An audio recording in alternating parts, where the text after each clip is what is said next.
Hi everyone, welcome to our video on one of Indonesia's most breathtaking destinations, Raja Ampat.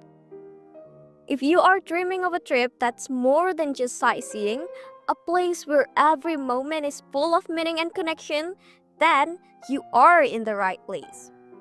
Because we are going to show you the top-notch experiential tourist attractions located in the heart of Indonesia's marine life.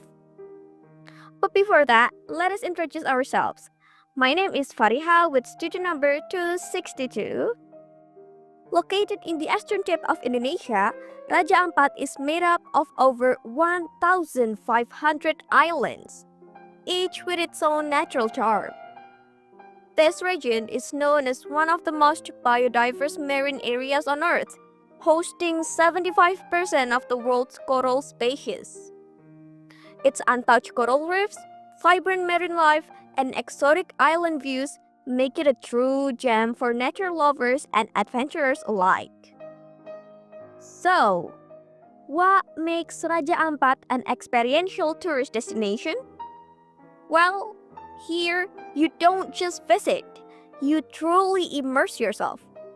First, imagine going on hands-on snorkeling or diving adventures among some of the most colorful reefs on the planet. It's like swimming in a real-life aquarium.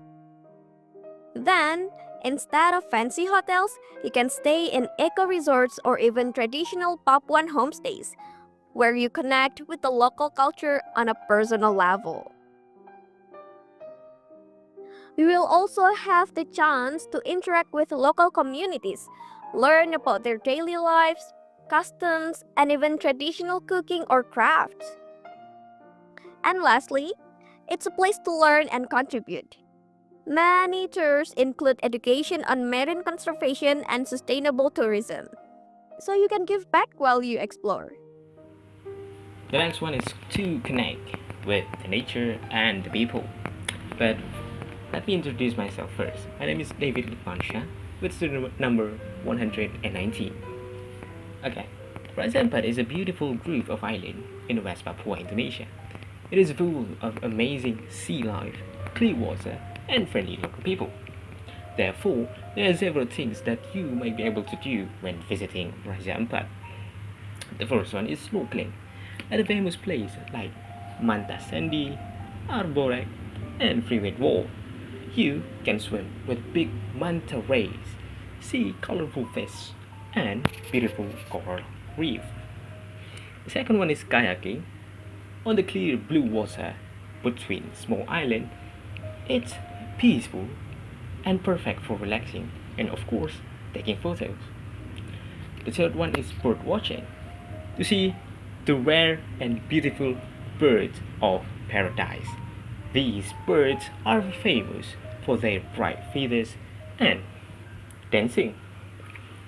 The last one is visiting local villagers to meet the people, join their daily activities, watching traditional dances, and learn about the way of their life. Raja Ampat is not just a place to visit, but it's also a place to feel close to the natures and the locals. The next one is accommodation. There are different places to stay in Raja Ampat. For all kinds of traveler, you can choose comfort, adventurous, or local experience. Raja Ampat, the first one is Raja Ampat Biodiversity Resort, a cozy eco resort on the beach. You can relax in a wooden cottage and enjoy a good food, friendly staff, and beautiful views. It is great for couples or nature lovers. Second one is Raja Ampat Dive Lodge, perfect for diving lovers. It is close to the best diving spots. You can wake up, eat breakfast, and go diving right away. Clean room, sea views, and great service. The third one is local homestay. Stay with the local families in a village. It is simple but special.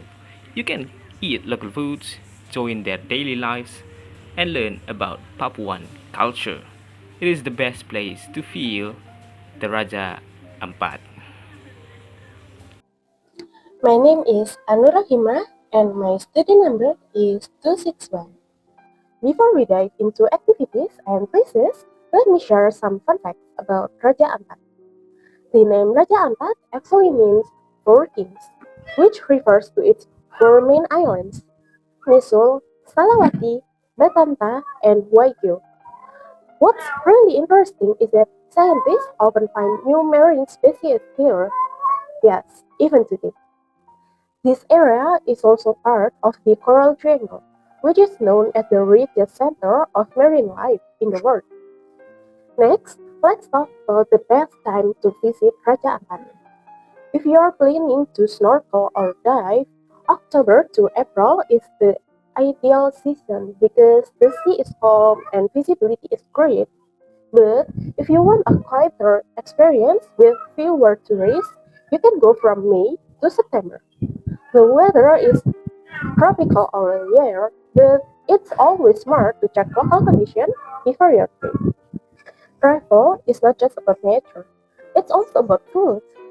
In Raja Ampat, you can try traditional Papuan dishes like papeda, which is a kind of sagu porridge, and ikan bakar or grilled fish. Most homestays offer home-cooked meals using fresh local ingredients. It is not only delicious, but also supports local families and communities. Well, since Raja Ampat is a fragile environment, we should travel responsibly. Always use safe sunscreen so it doesn't harm the corals. Bring a refillable water bottle to reduce plastic waste. Also, choose tour operators who care about observation. And remember, never take anything from nature. Just take the photos and leave only footprints. And now, myself, Gregorius student number 113, will talk about some Raja Ampat etiquette that's important to know because, although this is a tourist location, it's important to know so that you and everyone around you can enjoy the nature to the fullest. The first thing to know is to be extremely polite and respectful. Remember, you are passing by people's location, so whenever you pass by them, make sure to give them a polite greeting. And whenever you have questions, make sure you ask them in a polite and respectful manner, because conflict will only make traveling a lot worse. Second, make sure you dress up accordingly, because you might see Raja Ampat locals dress up lightly, but remember, dress up respectfully and according to your activities. After that, please be environmentally aware, because remember, Raja Ampat is a paradise on earth, where nature is preserved to the fullest. So make sure that you don't leave your trash anywhere, and don't ruin the nature from what you've seen it as. After that, you might wonder, how do you get to Raja Ampat? Because it might not be as simple as it seems. Currently, Raja Ampat cannot have international flights. So currently, how you would get there is a flight from either Jakarta, Surabaya, Bali, or other locations that are available to fly to Sorong. In Sorong, you would usually stay a couple days and then have a ferry that would transport you to Waisai. And currently, this ferry would take around 2 to 3 hours, but if you're in a hurry, it might be able for you to chaperone a speedboat that would only take you a couple minutes. And at Waisai, you might be wondering, how do you get around in Raja Ampat? Currently, you would take boats from either official government services or locals that are providing services. And that's all that you need to know about visiting Raja Ampat. Of course, there's more that we could pull on, but one thing to note is to be respectful, enjoy the nature, and enjoy Raja Ampat.